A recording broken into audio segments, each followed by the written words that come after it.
설교자들이 가지는 유혹이 있습니다. 그것은 성도들께서 한 주간 내내 힘들고 어렵게 살다가 주일에 오셨는데 좀 유쾌하게 해드리고 기쁨을 드리고 마음의 편안함을 드렸으면 하는 것입니다. 그래서 그런 말씀들을 선택해서 전하고 싶은 마음이 있는데, 이것을 왜 유혹이라고 부르느냐 하면 하나님의 말씀이 그렇게 만만한 게 아니기 때문입니다. 이 하나님의 말씀을 읽어보면 우리의 마음을 기쁘게 하고 격려해 주는 말씀만 있는 게 아닙니다. 읽기가 두려울 정도로 하나님의 책망하시는 말씀도 성경 속에 많이 있다는 것입니다. 그 중에 한 가지 예를 들면, 우리가 오늘 스바냐서 말씀을 읽었습니다만 스바냐 1장 14절로 18절까지 읽어보도록 하겠는데요. 여호와의 큰 날이 가깝도다. 가깝고도 빠르도다. 여호와의 날의 소리로다. 용사가 거기서 심히 슬피 우는도다. 그날은 분노의 날이요 환난과 고통의 날이요 황폐와 패망의 날이요 캄캄하고 어두운 날이요 구름과 흑암의 날이요 나팔을 불어 경고하며 견고한 성읍들을 치며 높은 망대를 치는 날이로다. 내가 사람들에게 고난을 내려 맹인같이 행하게 하리니 이는 그들이 나 여호와께 범죄하였음이라. 또 그들의 피는 쏟아져서 티끌같이 되며 그들의 살은 분토같이 될지라. 그들의 은과 금이 여호와의 분노의 날에 능히 그들을 건지지 못할 것이며 이 온 땅이 여호와의 질투의 불에 삼켜지리니 이는 여호와가 이 땅 모든 주민을 멸절하되 놀랍게 멸절할 것임이라. 이렇게 되어 있습니다. 여러분, 이런 말씀을 읽으시면 어떤 느낌을 가지시나요? 이런 말씀을 접하면 우리는 큰 혼란에 빠지게 됩니다. 그 이유는 우리가 익숙하게 아는 하나님의 모습과는 너무나도 다른 하나님의 모습이 이 말씀 속에 나타나 있기 때문입니다. 여러분, 전도할 때 사용하는 사형리 소책자의 첫 번째 영적 원리가 무엇입니까? 하나님은 당신을 사랑하십니다 입니다. 우리가 익숙하게 아는 하나님은 인자와 사랑이 한없이 크셔서 우리를 용서하시고 구원하시는 하나님 아닙니까? 그런데 오늘 여기 나타나는 하나님의 모습은 그보다 더 두려운 분을 생각할 수 없을 만큼 너무나도 두려운 심판자 하나님의 모습을 보게 된다는 것입니다. 저는 오늘 이런 말씀을 우리가 접하면서 하나님께 대한 우리의 생각을 교정하게 되기를 원합니다. 성도 여러분, 하나님께서는 우리가 마음대로 생각하고 마음대로 대해도 좋을 그런 분이 결코 아니십니다. 하나님은 전지전능하신, 영원하시고 그 지혜와 능력이 한이 없으신 가장 높고 크신 위대한 하나님이십니다. 하나님은 모든 것을 창조하시되 저와 여러분의 창조주이시기도 하시고 세상 모든 것이 하나님의 손안에 있습니다. 뿐만 아니라 그 모든 세상을 운행하고 계시고 하나님 당신의 뜻에 따라서 복을 줄 자에게 복을 주시고 벌을 줄 자에게 벌을 주시는 엄정하고도 두려운 심판자 하나님이시라는 사실을 우리 영락교회 성도들 깨닫고 명심하고 살아가시게 되기를 바랍니다. 그래서 여러분, 우리가 하나님을 심판자로 경외할 필요가 있는데 그것은 그다지 나쁜 일만은 아닙니다. 왜 그러냐 하면 어둠이 있기 때문에 빛의 소중함을 더 진하게 느끼는 것처럼 하나님이 두려운 심판자임을 제대로 깨닫게 될 때 그런 하나님께서 우리를 구원하셨다는 사실이 더 놀랍고 감격스럽게 다가올 것이기 때문에 그렇습니다. 여러분, 만약에 하나님께서 악행을 벌하지 않으시고 죄를 짓든지 말든지 방치해 두시는 하나님이시라고 한다면 그분이 우리를 구원하신다 할지라도 그게 무슨 감동이 되겠습니까? 그러나 죄악을 용납하지 않으시고 악행을 심판하시는 무서운 심판자이신 그분이 심판받고 멸망할, 그래야 마땅할 나 같은 죄인을 용서하시고 구원하셨다는 걸 생각하게 될 때 구원의 그 은혜가 훨씬 더 크고 놀랍게 우리의 가슴 속에 다가오게 될 것입니다. 그래서 여러분, 심판자 하나님을 제대로 경외하게 되는 것은 곧 구원자 하나님을 제대로 경외하는 것임을 우리가 명심해야만 할 것입니다. 저는 이런 소원을 가지고 있습니다. 예수님 이 땅에 다시 오시는 그날까지 영락교회 강단이 오염되지 않기를 원합니다. 말하는 사람 좋고 듣는 사람 좋은 말씀을 전하는 강단이 아니라 우리의 마음과 상관없이 하나님의 말씀이 왜곡되지 않고 있는 그대로 선포되기를 소원합니다.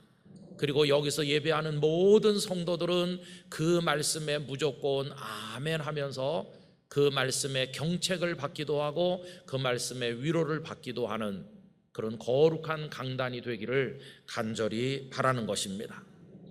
성도 여러분, 스바냐 선지자께서는 왜 이렇게 두려운 말씀을 그 백성들에게 선포하셨을까요?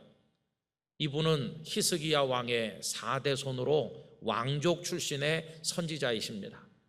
그러면서 요시야 왕 시대에 활동하신 것으로 알려져 있는데 그 내용이 스바냐 1장 1절에 기록되어 있습니다. 아몬의 아들 유다 왕 요시야의 시대에 스바냐에게 임한 여호와의 말씀이라. 스바냐는 히스기야의 현손이요 아마랴의 증손이요 그다랴의 손자요 구시의 아들이었더라. 이렇게 되어 있죠. 그 말씀이 내용을 들여다보면 스바냐 선지자를 통해 선포된 말씀이 요시야 왕의 개혁운동에 굉장한 도전을 준 것으로 보입니다. 그런 의미에서 이 스바냐 선지자께서는 어둠의 시대, 잠든 시대를 깨우는 새벽 닭의 역할을 감당하셨다고 생각을 하는 것입니다. 여러분, 그때 유다 사회는 지난 6월 2일 주일에도 말씀드린 것처럼 너무나도 부패하고 타락한 사회였습니다. 므낫세가 55년을 다스리면서 하나님의 성전 안에까지 우상을 세울 정도였고 자신의 자식까지도 흰놈의 아들 골짜기에서 우상에게 제물로 바칠 정도로 부패되어 있었습니다. 그리고 그 아들 아몬은 겨우 2년밖에 재위하지 못한 채로 신하들에게 살해당했고 요시야가 겨우 8살에 왕이 되어 있는 상황에 스바냐 선지자의 말씀이 임한 것입니다. 영적으로도 정신적으로도 온 사회가 다 죽어버린 것과 같은 캄캄한 희망 없는 시대, 그때 이 스바냐는 지난 주일에 말씀드린 의인의 고통을 느끼면서 그 시대를 향해서 하나님의 말씀을 선포하게 되었는데 그 메시지의 내용이 무서운 하나님의 심판에 관한 것이었습니다. 우리가 스바냐서를 이해하기 위한 유명한 어구가 하나 있는데 그것은 여호와의 날이라는 것입니다. 스바냐서의 여호와의 날이라고 하는 표현이 여러 차례 반복되고 있는데요, 여러분 오늘 본문과 2절에는 본문 2절과 3절에는 이 여호와의 날에다가 단어 하나를 추가하고 있는 걸 볼 수 있습니다. 그래서 2절과 3절에는 그냥 여호와의 날이라고 하지 아니하고 여호와의 분노의 날이라고 되어 있습니다. 이 날이 어떤 날이냐? 여호와 하나님께서 분노를 쏟으시는, 하나님의 진노가 쏟아지는, 마치 소돔성에 하나님의 유황불이 쏟아져 내리듯이 바로 그런 무서운 심판의 날, 이게 여호와의 날이라고 말씀되어 있습니다. 성도 여러분, 이 말씀은 오래전에 유다 백성들에게 전해진 한 조각 말씀이었다고 생각하고 이 말씀을 덮으면 되는 것일까요? 저는 그렇게 생각하지 않습니다. 하나님께서 이 말씀을 성경 속에 포함시켜 오늘 우리로 읽게 하시는 것은 이 말씀을 읽을 때마다 우리 역시 하나님의 경고를 받으라고 하시는 뜻이 그 속에 들어있는 줄로 생각을 합니다. 저는 오늘 우리 영락교회 성도들이 하나님의 경고를 마음의 귀에 듣게 되기를 간절히 원합니다. 하나님께서 한국 교회 그리고 대한민국 사회 그리고 이 한민족을 향해서 경고하고 계시다, 이런 마음을 가지고 우리가 이 말씀을 접해야만 할 것입니다. 이미 다 아시기 때문에 제가 구차하게 이야기를 계속하지 않을 겁니다. 우리 한국 교회가 얼마나 부끄러운지 다 아시잖아요. 또 정치적으로 또 군사 안보적으로 우리가 지금 얼마나 위기 상황에 있는지 역시 다 아시지 않습니까? 여러 강대국의 틈바구니에서 핵과 미사일에 억눌리면서 우리 지금 너무 어렵습니다. 거기다가 우리 대한민국 사회를 들여다보면 얼마나 혼란하고 국론이 분열되고 끔찍한 사건들이 하루가 멀다 하고 발생하고 있고, 저는 오늘 우리 지금 살고 있는 우리의 상황을 보면 한 시대의 말기 증상이 나타나는 때 살고 있는 게 아닌가, 그런 생각을 하면서 의식 있고 하나님을 제대로 경외하려고 하는 사람은 누구나 다 의인의 고통을 겪는 그런 시대 우리가 지금 살고 있다고 생각을 하는 것입니다. 그래서 하나님의 심판이 우리들에게 지금 임하고 있다, 우리의 죄가 얼마나 큰지. 그래서 여러분, 앞으로 심판이 올 것이 아니라 지금 당하고 있는 것 자체가 우리의 죄에 대한 하나님의 심판이라고 생각을 하면서 더 큰 심판이 막 지금 채찍이 하늘로 쳐들려서 내려치기 직전인 것 같은 상황에 우리가 있는 게 아닌가. 유다 그 사회를 향해 하나님께서 바벨론 군대라고 하는 채찍을 준비하고 계신 것처럼 오늘 이 땅의 교회들과 이 땅의 백성들을 향해서 하나님의 심판의 채찍이 막 떨어지기 직전에 있는 것이라면 여러분 어떻게 하시겠어요? 세상 사람들이야 하나님의 존재도 부정하고 이런 말씀을 전혀 귀담아 듣지 않지만 하나님의 살아계심을 알고 그분이 어떤 분인가를 아는 우리 성도들만이라도 귀를 열어서 하나님의 경고를 마음에 담아 두어야 할 줄로 믿습니다. 여러분, 저는 희망은 하나님의 경고를 듣는 이들에게 있다고 믿습니다. 의사 선생님의 경고를 들어야 수술도 받고 치료도 받을 거 아닙니까? 여러분, 이 시대 하박국도 살았고 예레미야 선지자도 계셨어요. 스바냐만 말씀한 게 아니고 그 시대를 향해 계속해서 경고를 하신 것처럼 오늘 이 시대도 하나님께서는 여러 가지 징조와 방법을 가지고 우리들에게 경고하고 계시다고 생각을 하는 것입니다. 여러분, 그러면 하나님께서 선지자를 통해 여호와의 분노의 날을 말씀하시는 이유가 뭐겠습니까? 다른 게 아니라 그들을 멸망시키려고 하신다기보다는 구원의 길을 알려주시려고 하는 것인데, 한마디로 말하면 회개하라고 말씀하시는 것입니다. 여러분, 오늘 본문 1절을 다시 한번 보세요. 수치를 모르는 백성아 모일지어다 모일지어다, 이렇게 하십니다. 지금 이 백성들은 하나님 앞에 모여서 하나님을 경외하는 모습으로 사는 게 아니라 다 자기 욕심을 따라 흩어져 나가서 자기의 삶의 영역에서 온갖 죄악을 자행하고 있는 중인데 하나님께서 선언하시는 것입니다. 동작 그만, 이렇게 하시는 겁니다. 여러분, 초등학교 다닐 때 다 경험하셨잖아요. 막 꼬마 녀석들 막 교실에서 뛰고 다니며 책상에서 책상으로 넘어다니며 교실 안에 먼지가 보얗게 일어나도록 뛰다가 누가 망보다가 소리 지릅니다. 선생님 오신다. 그러면 다 언제 그랬냐는데 자기 자리에 딱 앉아 있잖아요. 땀 뻘뻘 흘리면서. 그래도 꼬마들이 다 그 자리에 딱 앉아 있습니다. 선생님 오신다고 하니까. 지금 그 비슷한 것입니다. 하나님께서 동작 그만, 이렇게 하시는 겁니다. 그러면 지금 흩어져서 죄를 짓던 모든 백성들이 딱 멈추고, 그게 아무리 큰 욕망이라 할지라도 다 내려놓고 하나님 앞에 쫙 모여야 되는데, 더군다나 2절은 시간이 없다고 재촉하시죠. 여러분, 2절 다 같이 읽어보실까요? 명령이 시행되어 날이 겨같이 지나가기 전, 여호와의 진노가 너희에게 내리기 전, 여호와의 분노의 날이 너희에게 이르기 전에 그리할지어다. 지금이 마지막 골든타임과 같다는 겁니다. 명령이 일단 시행되면 그 다음에 돌이킬 수가 없고, 지금 하나님의 분노의 날이 막 임하기 직전인데 이제 마지막 기회니까 막 절박하게 외치는 겁니다. 지금 빨리 하나님 앞에 모여라, 이렇게. 그런데요, 문제가 뭘까요? 무시하는 겁니다. 그 경고를 못 들은 척 하는 겁니다. 여러분, 같은 시대에 활동하셨던 예레미야 선지자께서 그 예레미야 5장 12절과 13절에서 백성들이 하나님의 경고를 어떻게 무시했는가에 관해서 다음과 같이 기록하셨어요.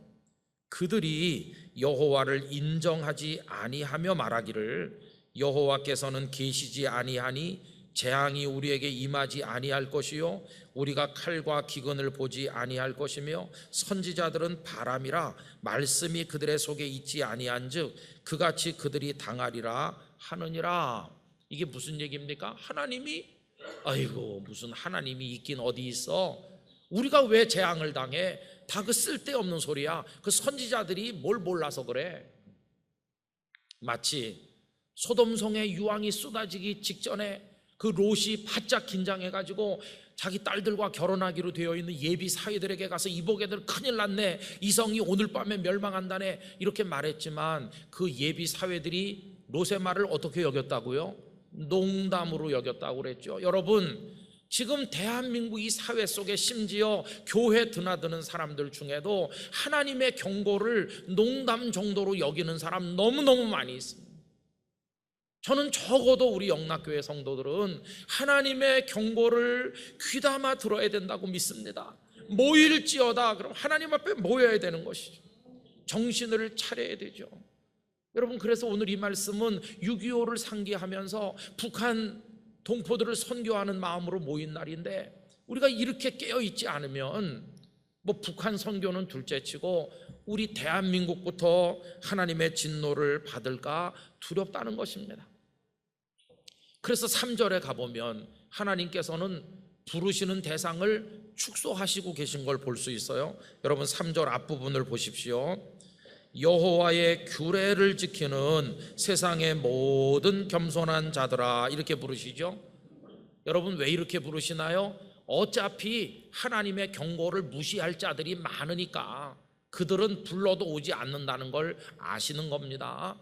그러면 하나님의 경고의 말씀을 듣고 만사 다 내려놓고 하나님 앞에 올 사람들은 어떤 사람들이죠? 여호와의 규례를 지키는 세상의 모든 겸손한 자들. 죄악의 세상에 살지만 의인의 고통을 느끼며 세상이 이렇게 되면 안 되는데, 우리 백성이 이렇게 되면 안 되는데 늘 탄식하면서 나라도 하나님 앞에 바로 서야 되겠다, 이렇게 생각하는 사람들은 올 거 아닙니까? 저는 소원합니다. 세상이 어떻게 되든지 말든지 영락교회 성도들은 여기 해당되는 거룩한 백성이 되시기를 원합니다. 여호와의 규례를 지키면서 세상의 겸손한 사람들 속에 우리들이 포함될 수 있기를 원하는 것입니다.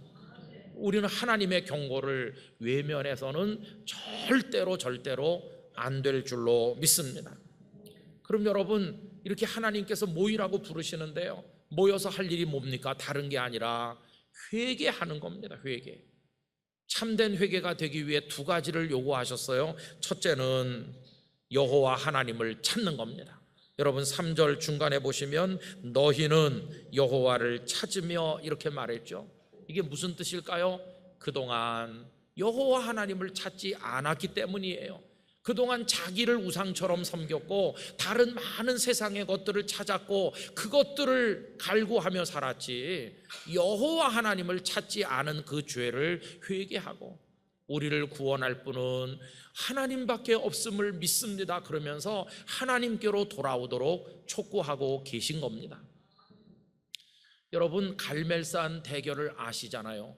바알과 아세라 선지자 850명, 그리고 엘리야 850대 1의 전례 없는 영적 대결에서 엘리야가 위대한 승리자가 되었는데요, 엘리야가 그들보다 나은 게 뭐 있습니까? 키가 크고 잘났습니까? 권력 있습니까? 지식과 아니면 재물이 많이 있습니까? 아무것도 없어요. 그러나 엘리야가 그들을 압도할 수 있는 것은 엘리야가 그들과 다른 점이 하나 있기 때문인데, 그게 뭐냐 하면 엘리야는 여호와 하나님을 찾는다는 것입니다. 여호와 하나님을 부르는 겁니다. 그랬더니 하나님께서 그의 부르짖음에 응답하셔서 불로서 그 재물을 태우시는 순간 엘리야가 승리자가 된 것입니다. 엘리야는 어떻게 승리하느냐?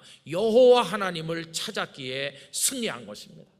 성도 여러분, 오늘 우리도 여호와 하나님을 찾는 데 생명의 길이 있는 줄로 믿습니다. 우리 한국 교회가 모든 우상 같은 거 다 내려놓고 하나님만 찾아야 될 줄로 믿습니다. 여호와 하나님보다 더 사랑하는 거 있어서는 안 됩니다. 여러분, 우리에게는 하나님밖에 없어요. 하나님만이 살 길이에요. 하나님만이 생명의 구원자가 되시는 분인 줄 믿습니다. 하나님만 찾아야 되는 거죠. 두 번째로 참된 회개가 이루어지기 위해서 삶이 변화되어야 되는데, 오늘 3절에서는 공의와 겸손을 구하라고 말씀하고 있습니다. 여러분, 이건 삶의 변화, 생활의 변화를 말하는 거죠. 여호와 하나님을 찾으면서 이제는 일상의 삶이 변해야 되는데, 교만하던 자들은 다 겸손해져야 되고, 악을 행하는 자들은 하나님의 뜻을 따라 공의를 행해야만 될 것입니다.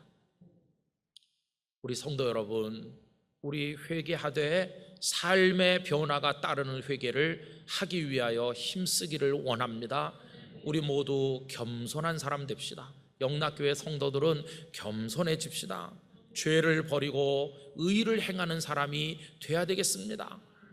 뭐 다 그렇게 하던데 이러면서 나도 모르게 하고 남도 하고 다 같이 하니까 관례가 되고 전례가 돼서 죄인 줄도 모르는 그런 것을 다 찾아내서 우리 모두가 청산하게 되기를 원합니다. 내 영혼에 깊이 박혀있고 내 삶에 그냥 습관처럼 일반적으로 다 당연한 듯 여겨지는 거 하나님 앞에 다 털어내서 마음 아파하면서, 그게 말이든 판단이든 행동이든 뭐든지 간에 다 불태우고, 이제는 정말 거룩한 하나님의 자녀로 우리부터 바뀌기 위한 몸부림을 우리 영락의 성도들이 하나님 앞에 할 수 있기를 바랍니다. 다른 사람 비판하는 것도 하지 말고, 힘자랑하는 것도 하지 말고, 하나님 앞에 교만했던 모든 거 다 내려놓고 이제는 정직하고 깨끗한 사람으로. 여러분, 우리 주님 믿으며 살 때 중요한 게 뭘까요? 남들의 시선입니까? 내 주머니에 들어있는 겁니까? 아닙니다. 중요한 거 한 가지, 그 전능하신 하나님 앞에 내가 어떤 사람인가, 그것만이 중요하잖아요. 그러니까 우리 이제는 하나님만 찾으면서 공의와 겸손을 따르는 참 변화된 그리스도인으로 서게 되기를 원하는 것입니다. 여러분, 그렇게 하면 어떻게 될까요? 3절 마지막에 가보면 하나님 우리의 마음에 가심 떨리는 말씀, 희망의 빛을 보여주시죠.